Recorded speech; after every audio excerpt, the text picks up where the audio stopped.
కాంతం: అదేంటి వదినా, మెడలో కాస్త బంగారం కూడా లేదు? అన్నయ్య ఏమీ చేయించలేదా? పంకజం: అదేం లేదు వదినా, ఈ మధ్య దొంగల భయంతో బంగారం అంతా లాకర్లో పెట్టేశారు మీ అన్నయ్య. మరి నీ మెడలో ఏం లేవు ఏంటి? కాంతం: మీ అన్నయ్య కూడా అదే భయం వదినా, అందుకే ఉన్న నగలన్నీ తాకట్టు పెట్టేశారు. శిష్యుడు: గురువుగారు, రోజు మా ఆవిడ నన్ను కొట్టి ఇదంతా మీ అమ్మ మీ నాన్నను గుర్తు చేయడానికే అంటుందండి.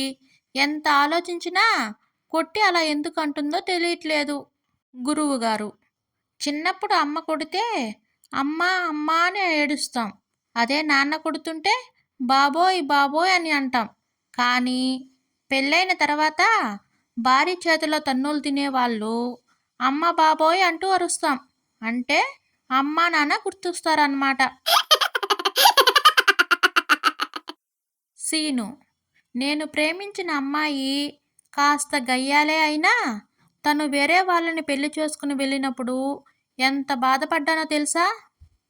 చందు: మీరు చాలా అదృష్టవంతులు సార్, చాలా త్వరగా బాధ నుంచి బయటపడ్డారు.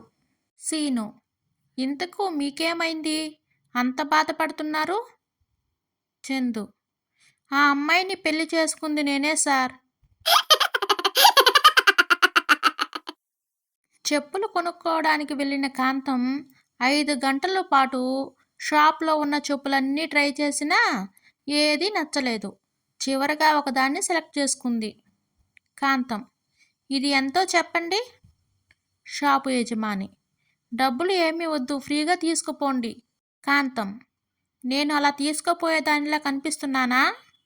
షాపు యజమాని: అయ్యో, తప్పుగా అర్థం చేసుకున్నారు. ఆ చెప్పులు మీరు వేసుకొచ్చినవే మేడం. తండ్రి: చింటూ, స్కూల్కి రోజు ఎందుకు ఆలస్యంగా వెళ్తున్నావు? చింటూ: లేటుగా వెళ్తేనే కదా టీచర్ క్లాస్ బయట నిలబెడుతుంది. తండ్రి: ఆలస్యంగా వెళ్ళడం ఎందుకు, బయట నిల్చోవడం ఎందుకు? చింటూ: అదేంటి, మీరేగా చెప్పింది.